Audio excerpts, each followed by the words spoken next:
तो hello friends, आज हम लोग केमिस्ट्री के चैप्टर स्ट्रक्चर ऑफ एटम के ऑल फार्मूलेस एक छोटे से वीडियो में कवर करने का ट्राई करेंगे, जो कि फिजिकल केमिस्ट्री का एक हाई वेटेज चैप्टर है।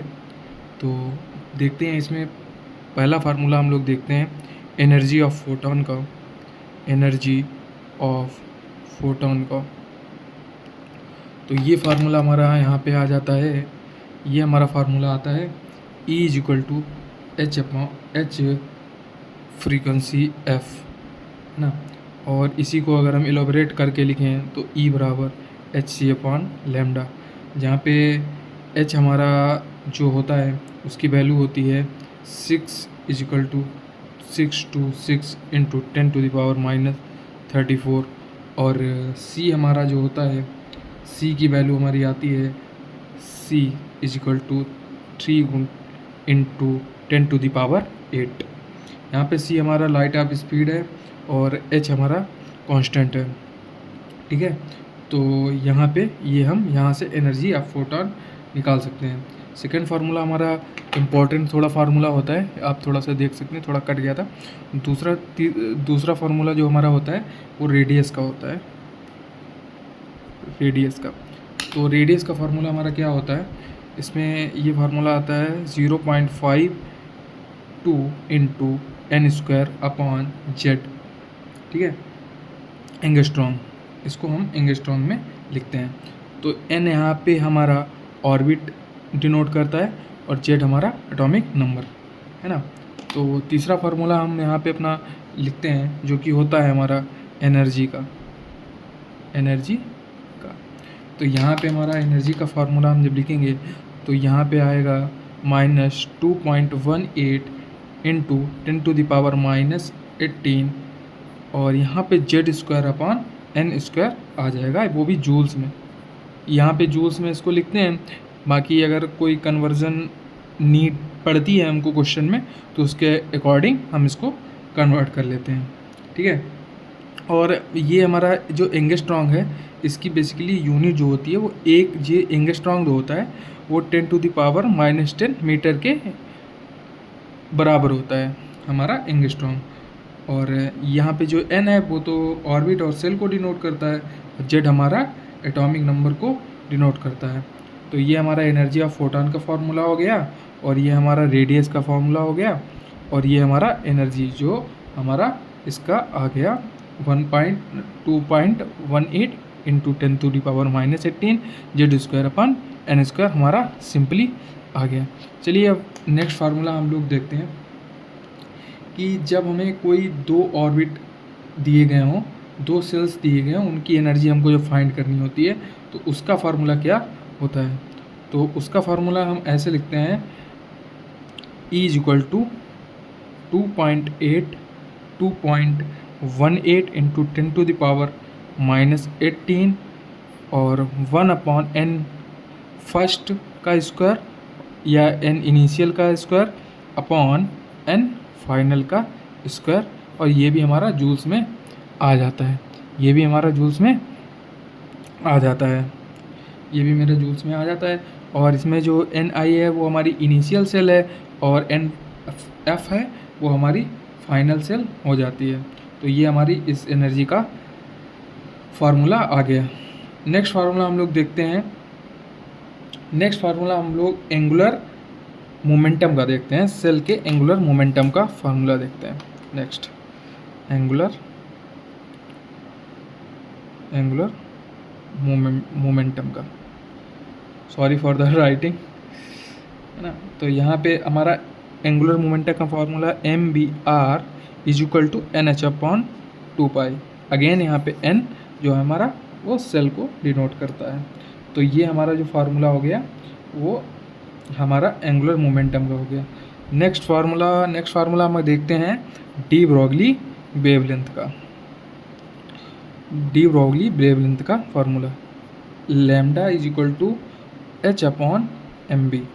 ये हमारा डी ब्रोगली वेवलेंथ का फार्मूला हो गया। अगर कहीं पे हमारा वेव नंबर वगैरह दिया होगा तो वेव नंबर का फार्मूला होता है 1/λ। इसको भी याद रख सकते हो तुम लोग, है ना।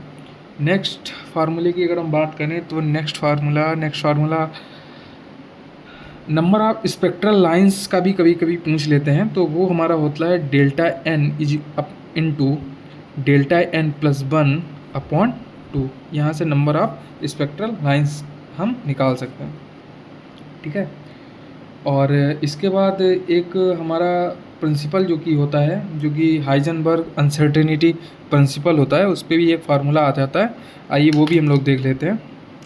तो हाइजेनबर्ग अनसर्टेनिटी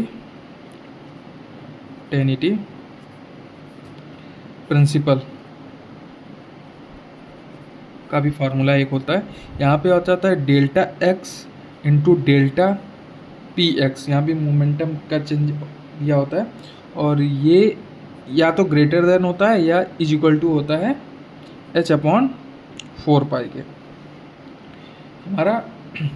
और इसको अगर इसकी जो डेल्टा एक्स हमारा यहाँ पे दिया गया है, वो हमारी होती है uncertainty in position, uncertainty and position.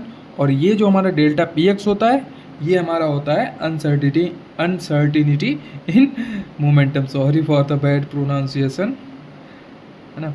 तो ये हमारा अनसर्टेनिटी प्रिंसिपल का फार्मूला हो गया। उसके बाद हमारा एक फार्मूला आता है एंगुलर मोमेंटम का, जो हमारा सबसेल का एंगुलर मोमेंटम पूछते हैं, काफ़ी बार पीवाईक्यू पूछा जा चुका है। एंगुलर मोमेंटम का पीवाईक्यू सबसेल जब दी गई होती है, मोमेंटम सबसेल का है ना, MBR is equal to under root L into L plus 1 H upon 2 pi. Under root L into L plus 1 upon L plus 1 H upon 2 pi, ये हमारा हो जाता है एंगुलर मोमेंटम का फार्मूला, ठीक है, जब हमारा सबसेल का पूछा गया होता है। तो ये हमारे कुछ फार्मूलेस हो गए। अब हमारा एक फार्मूला आ जाता है नोट्स का, आता है, सॉरी हाँ, एक नोट्स का फार्मूला और मिस हो रहा था, तो वो भी हम ये देख लेते हैं नोट्स का फार्मूला। तो नोट्स कभी कभी हमसे पूछ देते हैं, जो पहला एक हमारे होते हैं रेडियल नोट्स, और दूसरा एंगुलर नोट्स। बेसिकली यही 2 टाइप्स के नोट्स हम लोगों को जेईई मेंस और नीट में पूछे जाते हैं। जो कि रेडियल नोट्स में हमारा जो फार्मूला आता है, तो n-l-1 का आ जाता है, और एंगुलर नोट जो हमारी होती है, उसका सिंपली l आ जाता है। हाँ, एल वो तो डिनोट ही होता है, एंगुलर नोट उसको बोलते हैं। और अगर हमारी टोटल कहीं पे पूछी हो, टोटल नोट्स, तो इसको जब टोटल करेंगे तो ये हमारी हो जाएगी n-1। ये हमारी टोटल नोट्स हो गई, ठीक है। तो ये हमारी हो जाएंगी टोटल नोट्स। तो थैंक यू सो मच इतने कवर करने का ट्राई किया है मैंने पूरे फार्मूलेस, और कोई भी मिस हो रहा हो तो आप कमेंट सेक्शन में बोल दीजिएगा, और सॉरी फॉर डैट अगर कोई मिस हुआ हो। बट मेन जो फार्मूलेज होते हैं वो यही होते हैं ज़्यादातर। उसमें सबसे ज़्यादा जो हमारा काम का फार्मूला होता है, वो यहाँ पे Hc/λ होता है। कहीं कहीं पे हमारा जो इसको 1 मोल का भी पूछ देते हैं एनर्जी, तो यहाँ पे कुछ नहीं करना है, वहाँ पे केवल Na से इसको मल्टीप्लाई कर देना है, NHc/λ, ठीक है। वहाँ पे इसको Na से मल्टीप्लाई कर देना है, बाकी इसमें कोई प्रॉब्लम नहीं है। तो थैंक यू सो मच।